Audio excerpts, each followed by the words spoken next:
Do you have an Amazon Alexa enabled device? You can now listen to my podcast on that device. Just go to Alexa Skills, search for K-12 Education Untangled, click Enable to enable that skill, and voila! You're now able to listen to my podcast via your Alexa enabled device.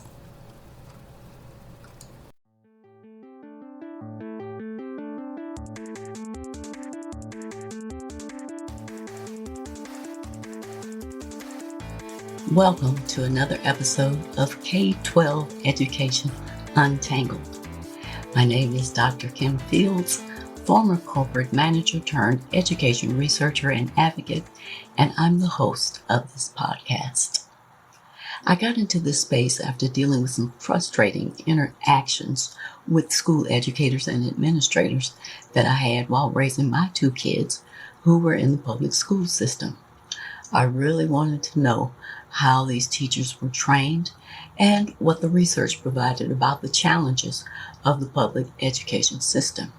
If you're looking to find out more about current topics in education that could affect you or your children, then you're in the right place.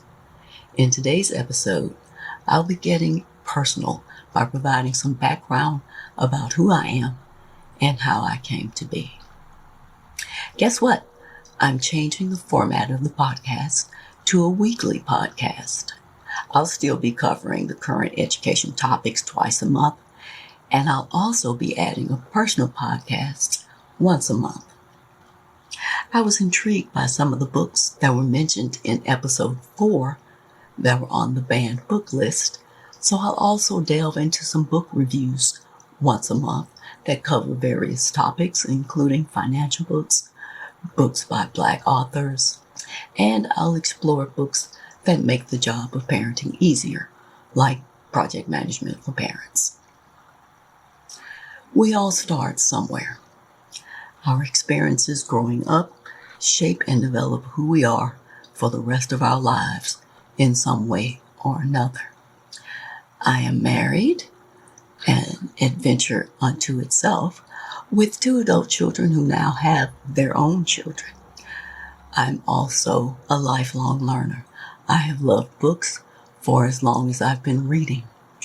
I also enjoy cooking. I'm a great cook who loves trying new recipes that call for organic, gluten-free, wholesome foods.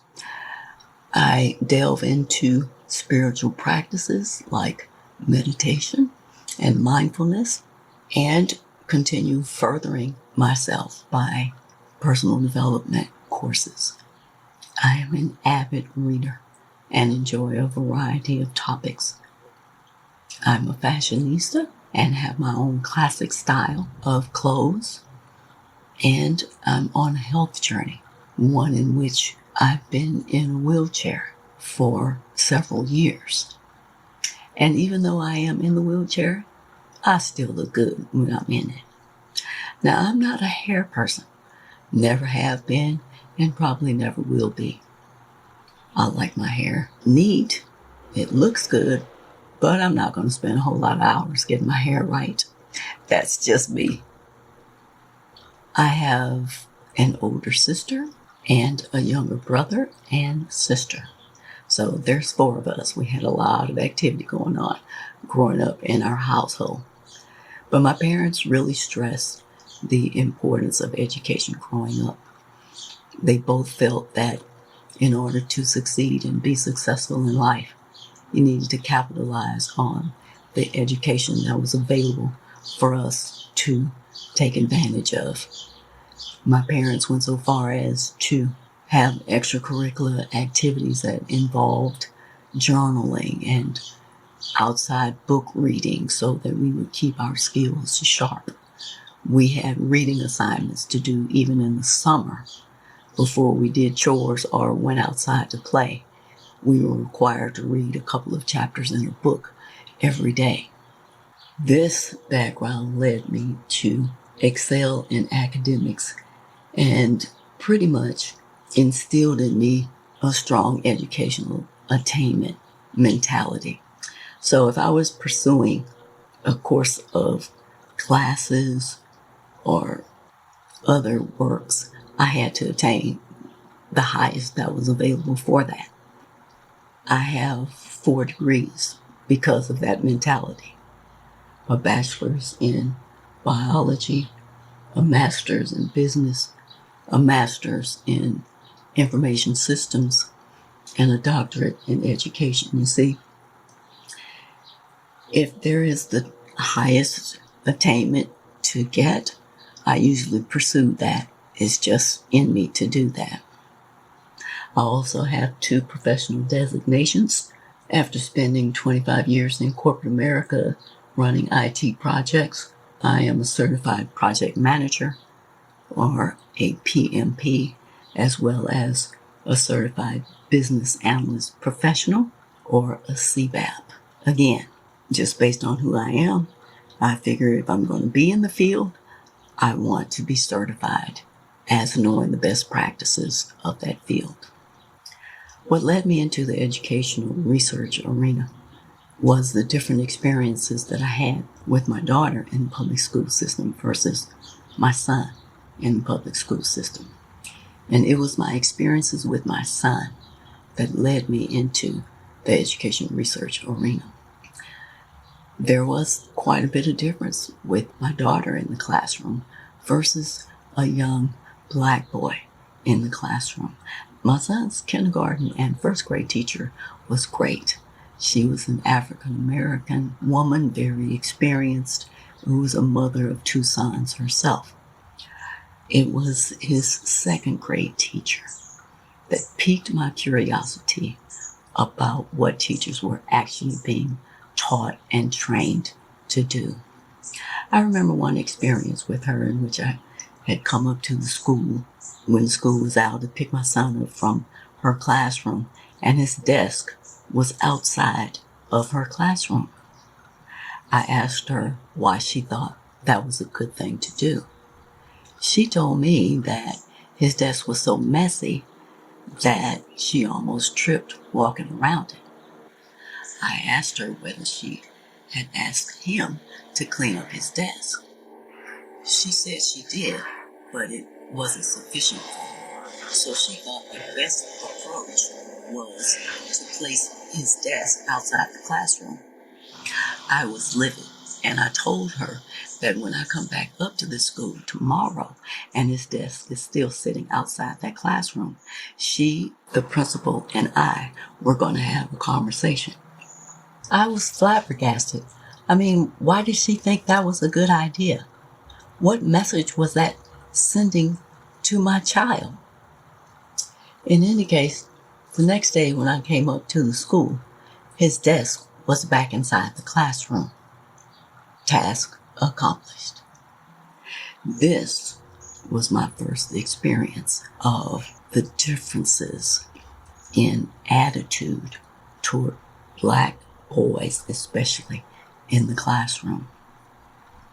It was unacceptable, and it was not the last experience that I had with him.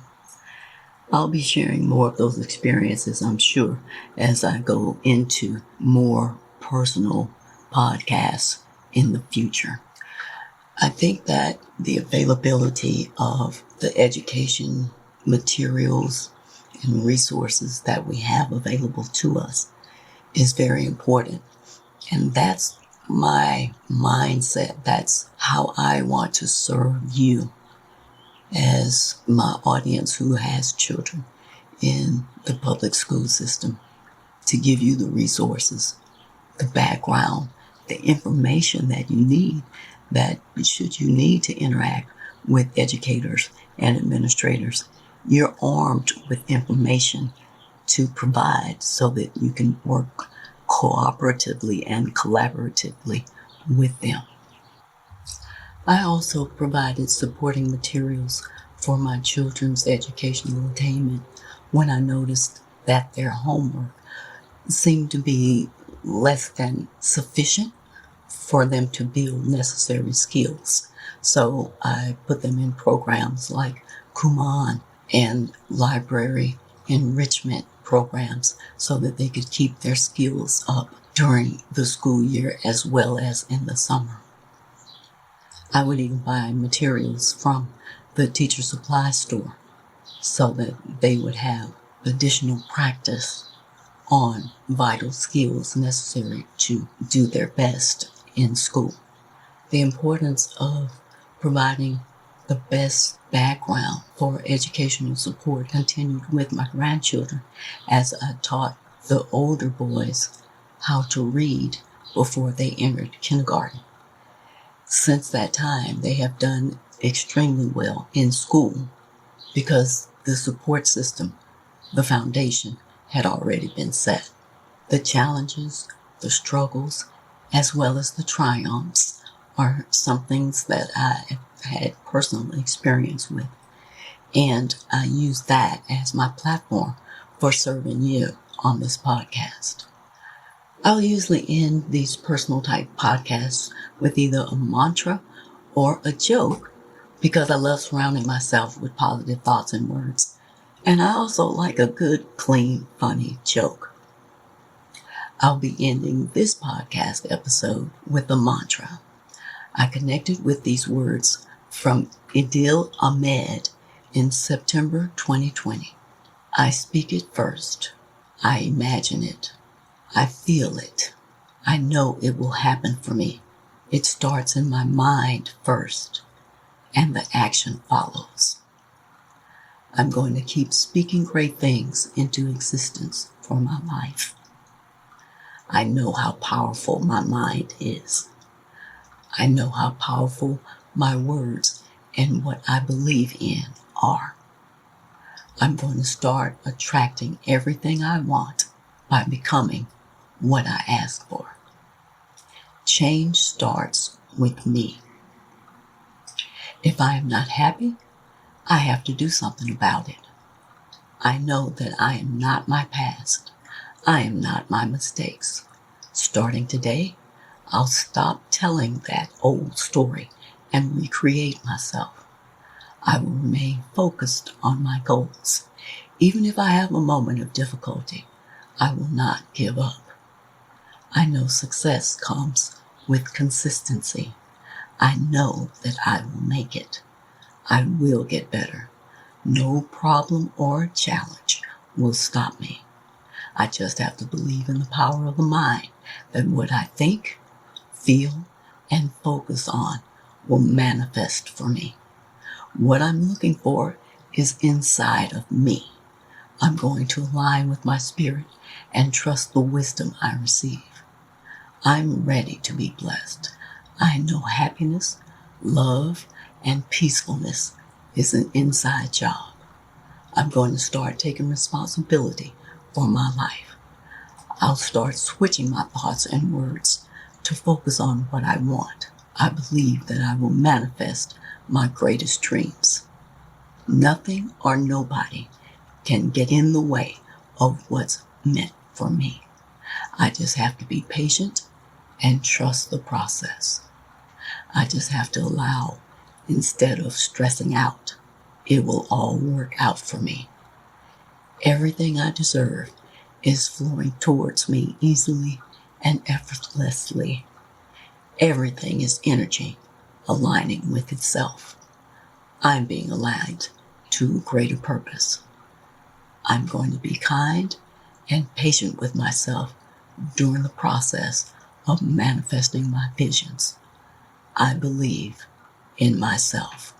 Words to think about from Adil Ahmed.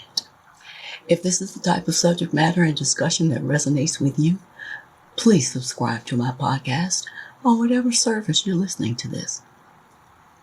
Also, I'd love to hear from you, so please leave me a comment or a review and share this episode with anyone that you think would find it valuable. Be sure to tell your friends, family, and community about my podcast. Thanks for listening today. I hope you'll come back for more K-12 educational discussions with even more exciting topics to untangle. By the way, if you have a burning question about a current issue or a specific topic that you'd like for me to cover and explore, shoot me a quick email at kim@liberationthrougheducation.com to let me know what your question is. I mentioned earlier that I plan on reviewing a book a month. So if you have a particular book that you've been curious about that you'd like for me to review, drop me a comment or an email and share that book title. Until next time, aim to learn something new every day.